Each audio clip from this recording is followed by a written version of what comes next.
Olá a todos, muito obrigado por assistir a estas conferências.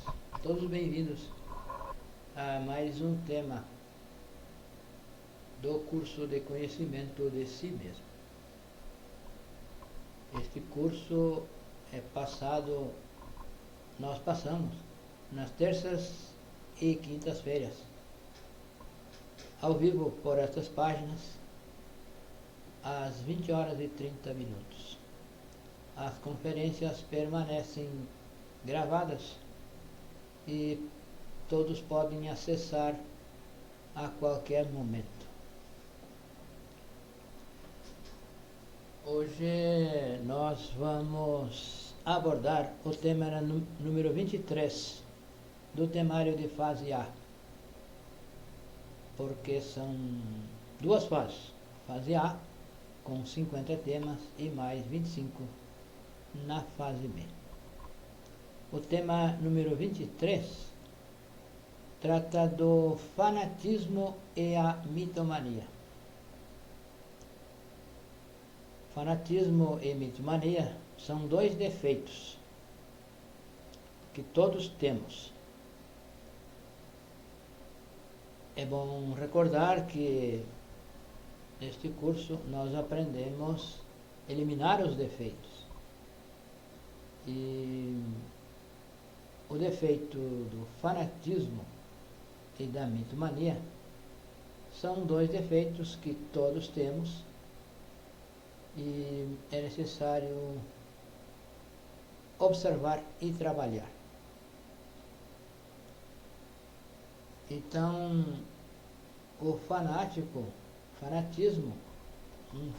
uma pessoa fanática, é uma pessoa que tem muito ciúme, muito apego a alguma teoria,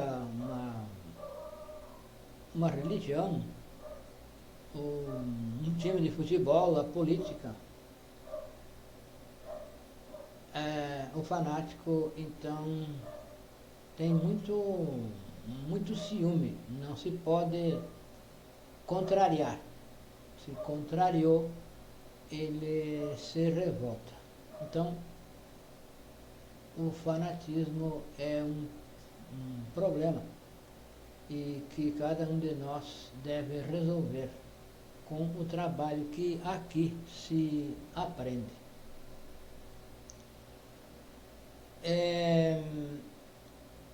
Então, existem esses dois defeitos e nós precisamos aprender observá-los e para trabalhá-los.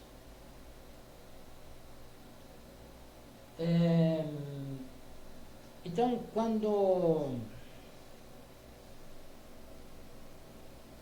quando alguém conhece estes ensinamentos,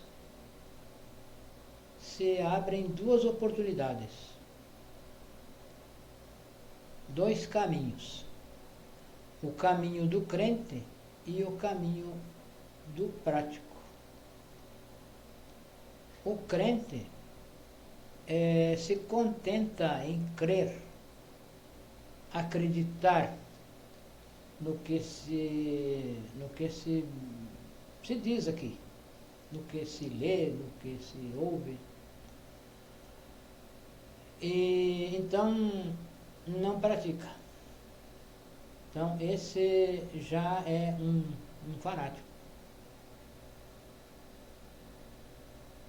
O crente se conforma com frequentar alguma escola, alguma religião, e gosta de aparentar, apenas aparentar. Talvez comece a se vestir bem, andar bem arrumado, aparentar que é uma pessoa boa, para enganar. É um auto-engano e engana os demais. Então aí já está começando, já está se formando o fanático, que acredita com só o fato de conhecer algum ensinamento, de decorar talvez alguns textos, está salvo. E nós sabemos que não é assim. Este trabalho é prático. Precisamos comprovar, precisamos praticar o que aqui aprendemos. Se não se pratica, não se comprova. E se não se comprova, então se torna um crente, um fanático. E não se progride nestes estudos. Já o prático leva a sério as práticas, o que aqui se aprende, e pratica e comprova. E sai dessa mecanicidade, sai dessa rotina, começa a comprovar, começa a constatar por si mesmo. E esse é o correto. Nós não devemos acreditar, devemos praticar e tirar as nossas conclusões. Este é o principal desta escola. Não serve de nada nós falar bonito, aparentar, nos vestir bem, se o nosso interior continua do mesmo jeito, ou talvez pior. Então, quando alguém conhece esses ensinamentos, está sujeito a se tornar um crente, um satisfeito, um pacífico. E o raro é que alguém pratique.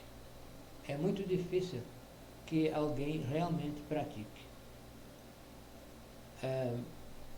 Talvez muitas pessoas se desanimam quando conhecem as práticas, quando conhecem o que aqui ensinamos, que é algo revolucionário. É preciso eliminar os defeitos, não apenas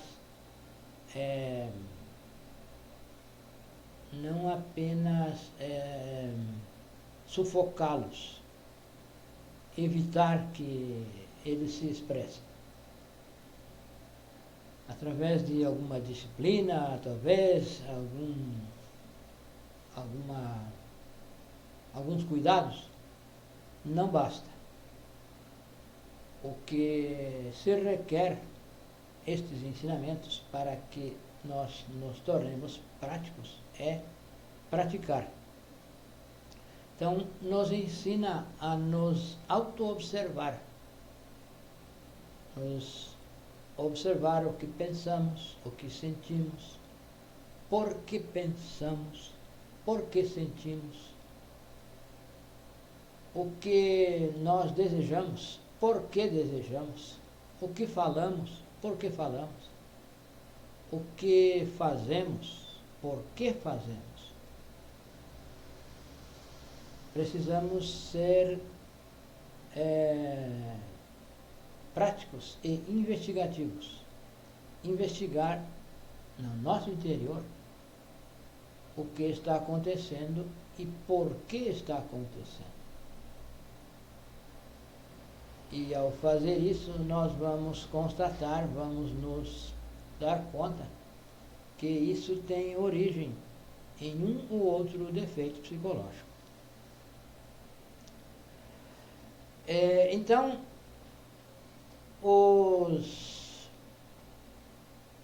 os defeitos atuam nos nossos centros, atuam através dos nossos pensamentos, através dos nossos sentimentos, através da nossa fala, através dos nossos atos, dos nossos desejos, os nossos instintos. E é isso que nós precisamos observar. É isso que nós precisamos estar atentos para fazer mudanças, para fazer essa mudança interior. Porque estes ensinamentos são revolucionários. São ensinamentos antiquíssimos e que muitas escolas ensinaram, e as religiões têm origem nesses 4 pilares. Todas as religiões, as escolas, têm origem nesses 4 pilares da sabedoria.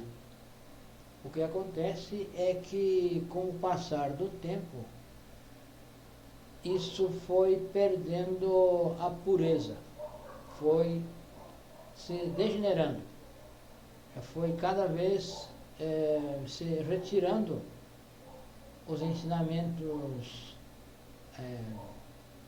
da morte, da transmutação sexual, foi sendo subtraído para atrair seguidores e outras razões também. E então os ensinamentos já que são entregues nas religiões já não servem para a autorrealização, já não servem para que nós cheguemos ao objetivo da nossa existência. O objetivo da nossa existência é conhecer a nós mesmos, fazer a autorrealização íntima do ser.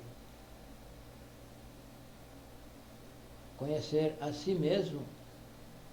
Para conhecer a nós mesmos é preciso eliminar os defeitos psicológicos. E para eliminar, precisamos nos auto-observar. Assim vamos nos conhecendo. E quando nos conhecemos a nós mesmos, nós conheceremos os demais. Conheceremos o universo e os deuses, como está escrito no templo de Delfos, na Grécia. Gnosse te ipsum. Homem, conhece a ti mesmo e conhecerás o universo e os deuses. Então, estes ensinamentos são revolucionários, são práticos, e não basta decorar, aprender de memória.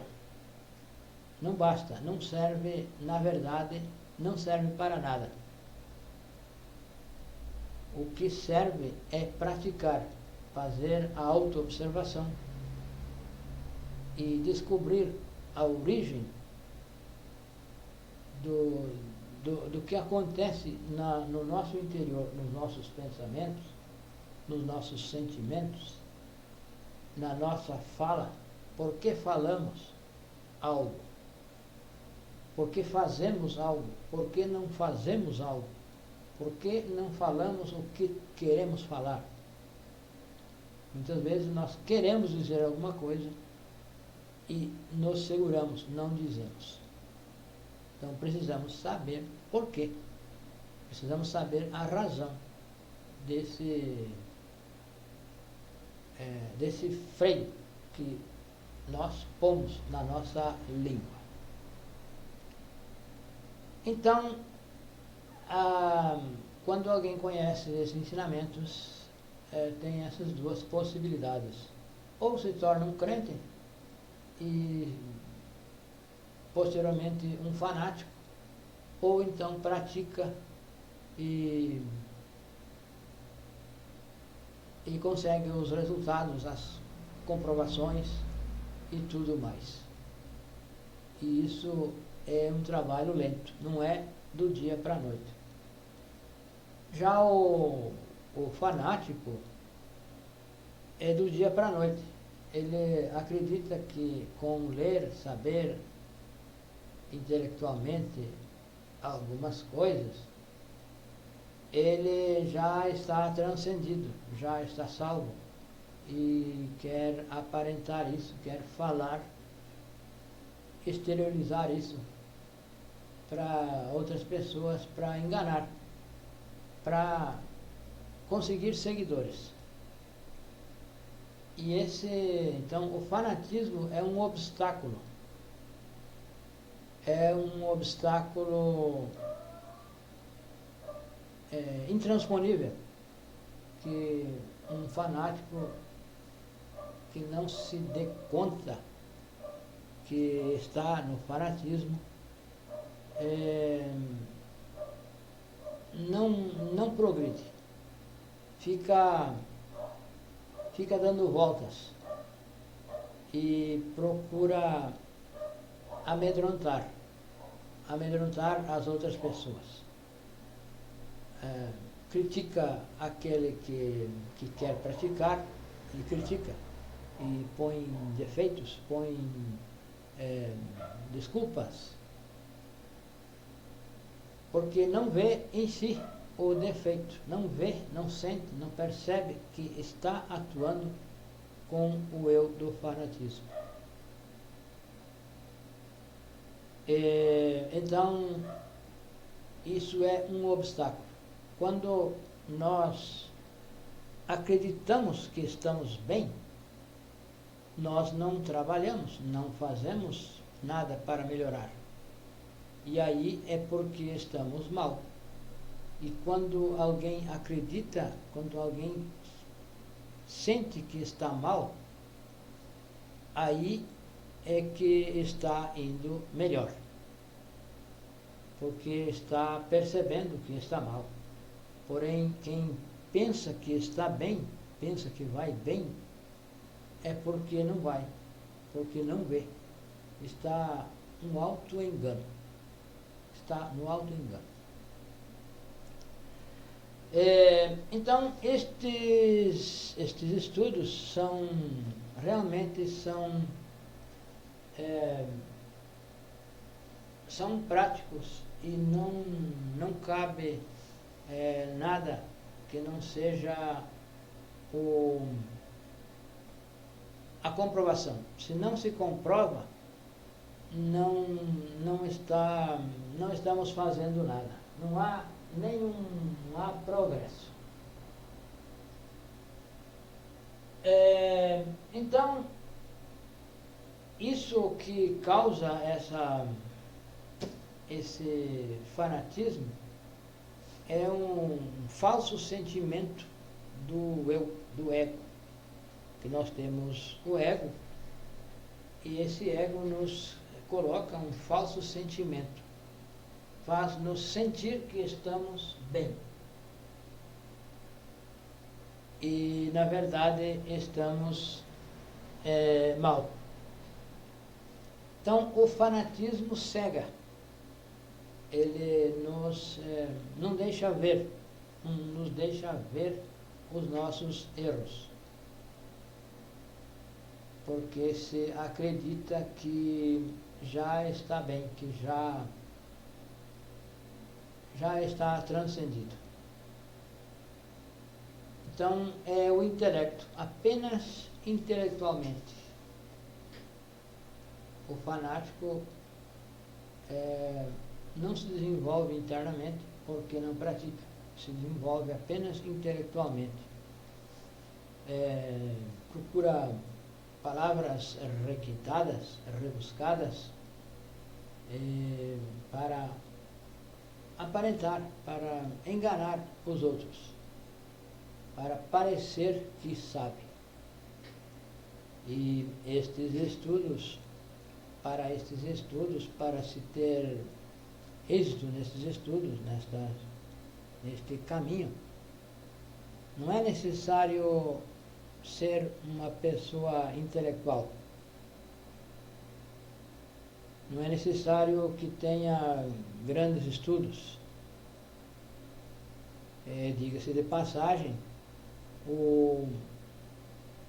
o mestre, o verdadeiro mestre que nos legou esses ensinamentos, fez esse trabalho, comprovou e fez a autorrealização, era uma pessoa sem conhecimentos intelectuais.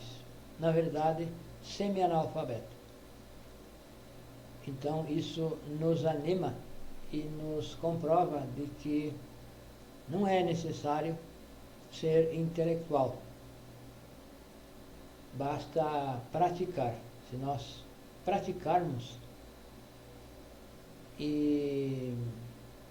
então vamos adquirir, vamos conseguir os resultados que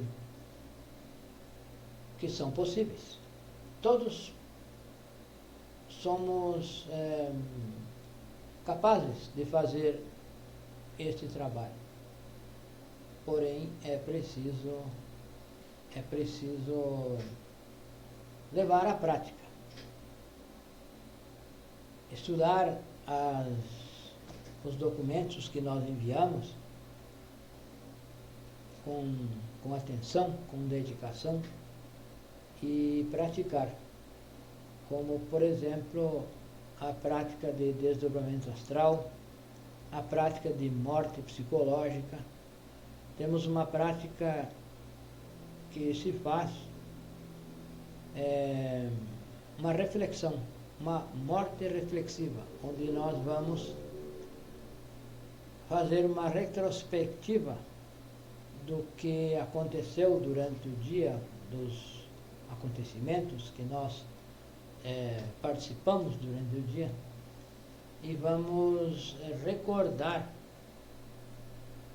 vamos rever onde erramos, por que erramos, e assim vamos pedir a morte desse defeito que atuou durante o dia e que nós, no momento, não tivemos controle. Talvez nos alteramos, talvez omitimos alguma coisa. Então, nessa prática de reflexão, nós vamos fazer essa retrospectiva e rever o nosso comportamento diário e assim ir corrigindo. Vamos perceber qual defeito atuou em determinado momento. Vamos parar aí, vamos reconstituir essa cena e vamos descobrir por que atuamos desta ou daquela maneira. E assim pedir a morte desse defeito.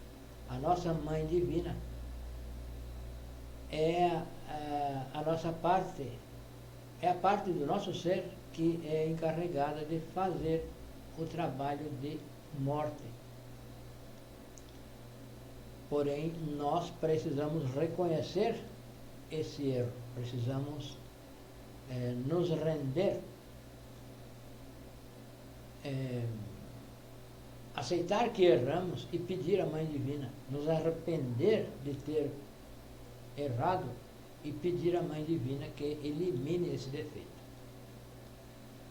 Então, a Mãe Divina eliminando, vai liberar uma parte da nossa essência que está enfrascada no defeito psicológico.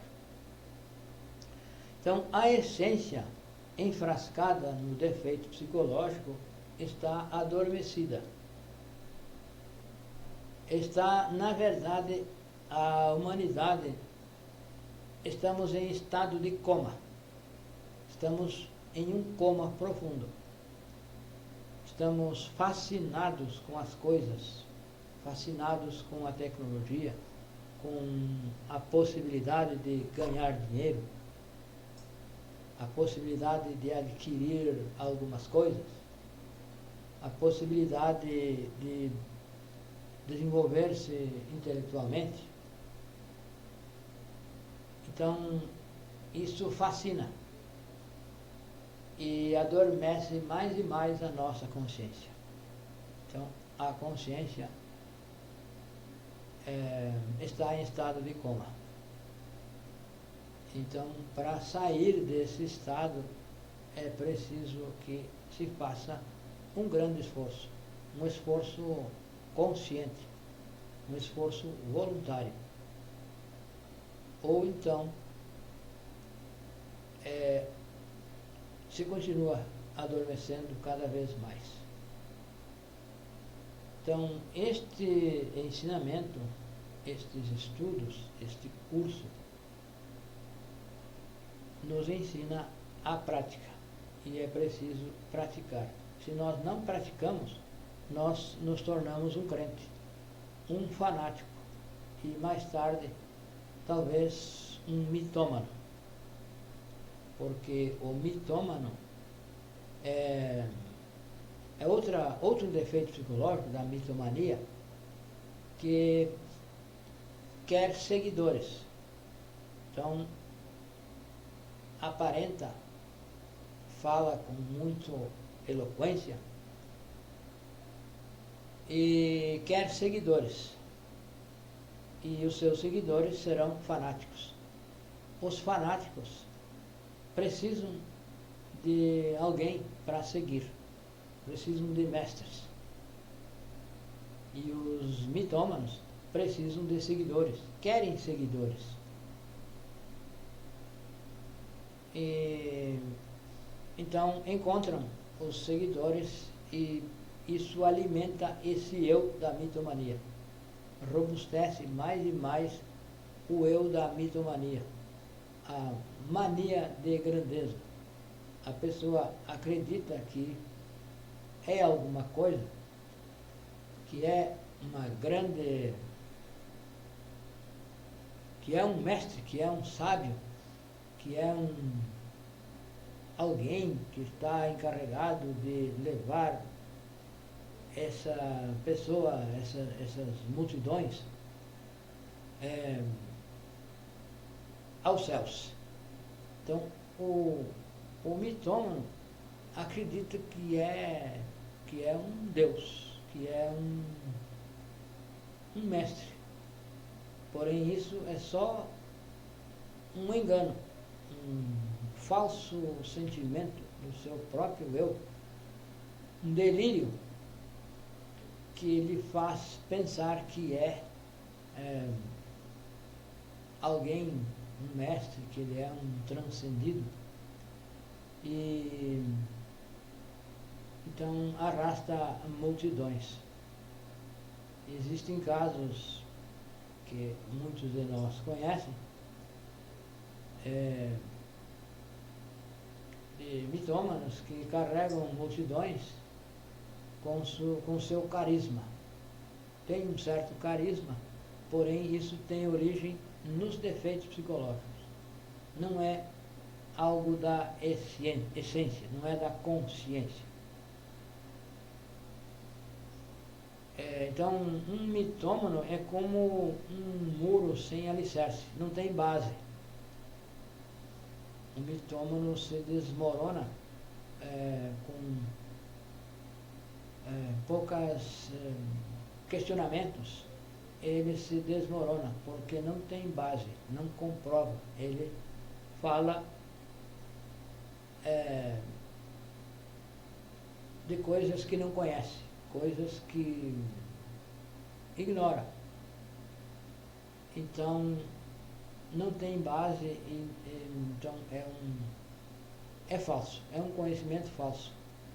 Acredita em alguém, acredita no que leu, acredita no que ouviu e tenta passar isso aos demais, ilude as pessoas,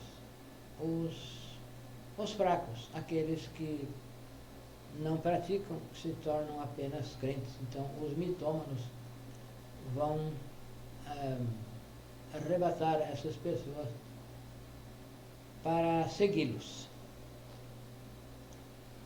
Então, este ensinamento é prático,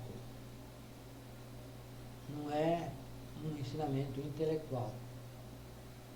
Muitas pessoas nos perguntam se existe um certificado, se no final do curso nós fornecemos um certificado. Muitos nos perguntaram nesses últimos dias. Então, não existe certificado nenhum. Este trabalho é um trabalho para o ser, não é um trabalho para a personalidade. Todos os títulos, diplomas, condecorações que uma pessoa recebe, não é da alma, não é da essência, é da personalidade. E isso, na verdade, robustece o próprio eu. A pessoa se orgulha de ter tais e tais títulos. Porém, esses títulos não servem para esse trabalho. E esse trabalho não se dá títulos externos. Se recebe iniciações, porém quem recebe é o nosso ser. O nosso real ser é que recebe as iniciações. As iniciações não são da personalidade, não são do homem físico, são do homem real, são do homem interno. E nós temos o nosso Pai e trabalhamos, esse trabalho é para Ele, não é para a personalidade. Então, esses dois defeitos são obstáculos intransponíveis, podemos assegurar que são intransponíveis, porque se a pessoa permanece crendo, acreditando apenas, não pratica, não comprova, não progride, não morre psicologicamente, não libera a essência. Se não libera a essência, não tem material para criar os corpos. É preciso, com a morte psicológica, liberar a essência. E essa essência deve despertar internamente. Se desperta a consciência internamente. Não é se dar conta aqui no mundo físico, uma esperteza. É um despertar. Então, quanto mais alguém elimina defeitos psicológicos e vai despertando a consciência, mais humilde essa pessoa vai ficando. Porém, com o trabalho, com a personalidade, com os títulos, com os graus que se recebem no mundo físico, quanto mais graus, mais orgulho a pessoa vai tendo, mais vaidade, porque é da personalidade, é da aparência. E este trabalho não é de aparência, é um trabalho real, é um trabalho que se faz eliminando os defeitos psicológicos. Não é uma disciplina, não é um moldamento, assim, uma moldagem externa. A alteração é feita na psique. E quem pode fazer essa alteração na psique é apenas cada um de nós. Cada um de nós pode fazer na sua psique alterações. Ninguém pode fazer alterações na psique de outra pessoa. Também outra pessoa não pode fazer nenhuma alteração em nós. Nem mesmo o Mestre Jesus pode fazer alteração na nossa psique. Ele nos dá o ensinamento, nos deu o ensinamento e nós que temos que trabalhar. Nós temos que, com a autoobservação, descobrir os defeitos e eliminar para liberar a essência. Isso não acontece assim um milagre. Acontece quando se auto-observa, quando nós nos arrependemos de ter praticado um erro e pedimos à Mãe Divina que elimine esse eu que nos levou a praticar tal erro. Então, a mudança acontece como consequência de não existir mais o defeito dentro de nós, que não gera esse desejo, não gera desejos em geral,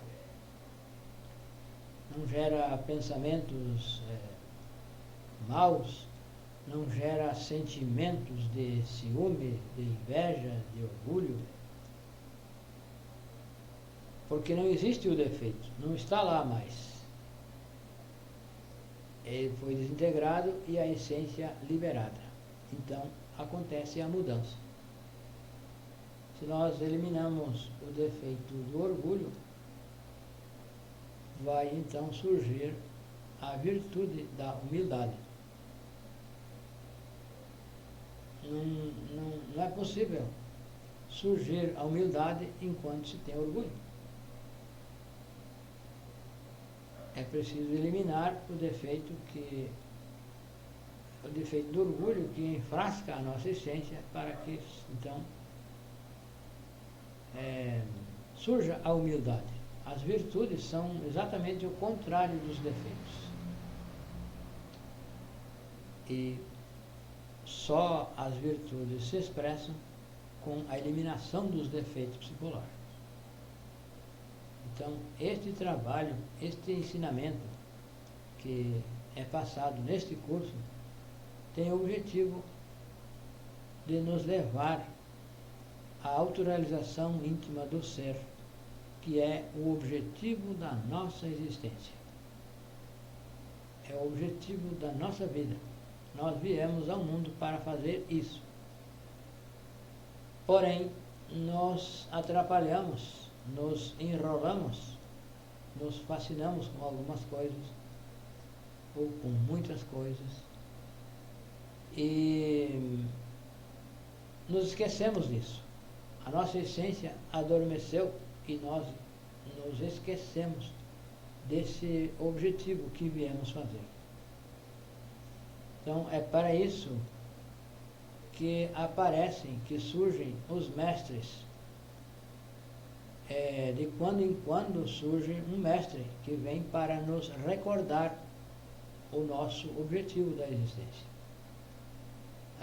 Há 2000 anos atrás,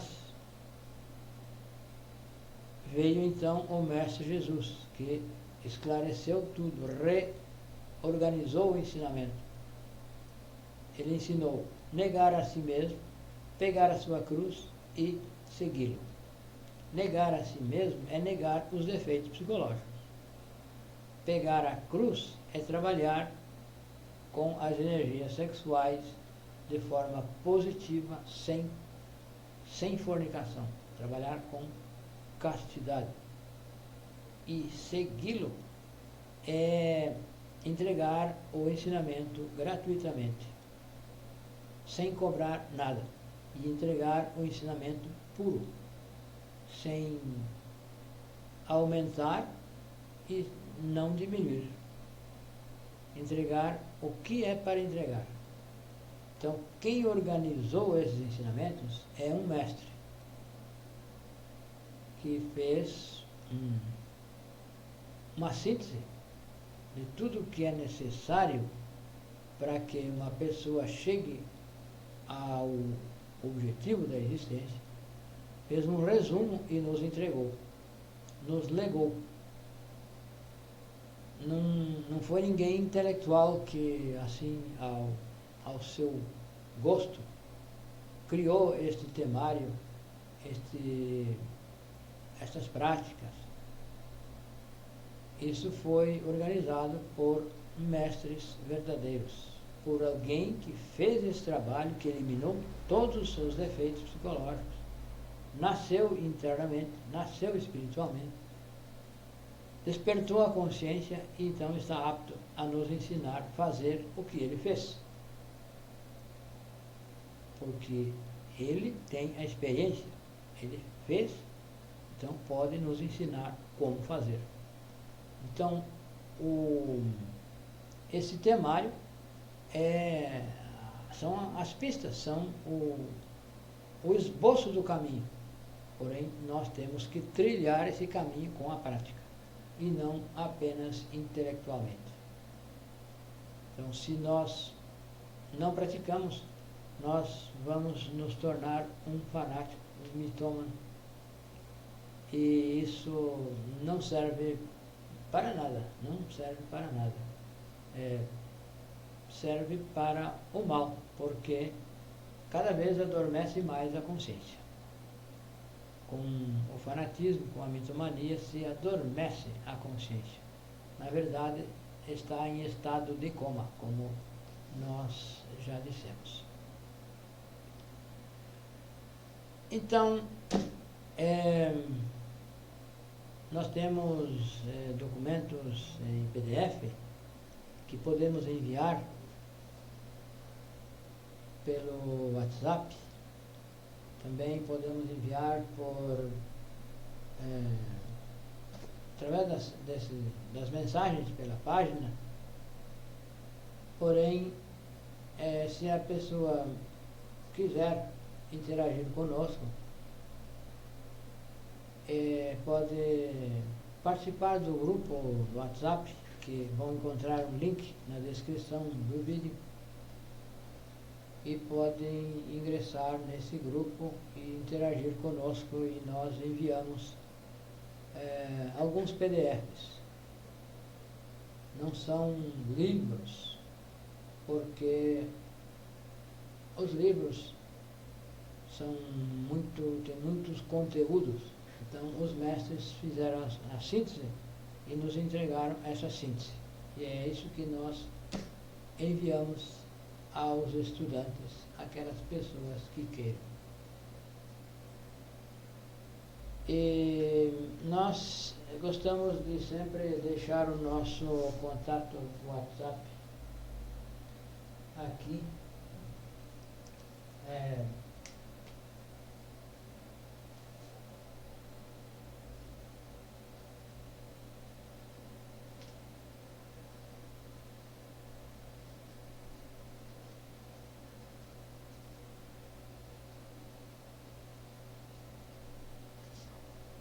Então, nestes estudos, já no passado e sempre está em movimento, pessoas aprendem esses estudos, aprendem de memória e se tornam... Já existem muitos casos de midômanos que saem e vão formar escolas. Criam a sua própria escola e se dizem mestres, porém não são. Aquela pessoa que diz eu sou mestre é porque não é. Um mestre verdadeiro é humilde e não fica fazendo alarde da sua maestria. Outro mestre vai dizer que ele é um mestre. Ou então, a pessoa que vai despertando vai perceber que esse é um mestre, sem a necessidade que ele ande dizendo, que venha dizer, que venha se impor. Então, quem se impõe é um impostor, é um falso, porque um mestre verdadeiro não precisa dizer que é mestre. Ele é reconhecido de acordo com o trabalho que cada um vai fazendo, se reconhece o mestre. E não é ele que tem que dizer que é mestre. Aquele que diz, eu sou, é porque não é. Então, já existiram muitos no passado que se autodenominaram mestres e traíram os verdadeiros mestres que nos legaram esses ensinamentos, foram traídos por esses falsos mestres e que enganam pessoas, são mitômanos, são alguém que não tem capacidade para nos ensinar o caminho, porque não trilhou o caminho. Então, quem pode nos ensinar é quem trilhou o caminho. ou quem está trilhando. O nosso telefone, o WhatsApp, é mais 55, é o Brasil. 62 a região. 91929355. É WhatsApp ou Telegram. Nos escrevam e sejam bem-vindos. Muito obrigado e até a próxima.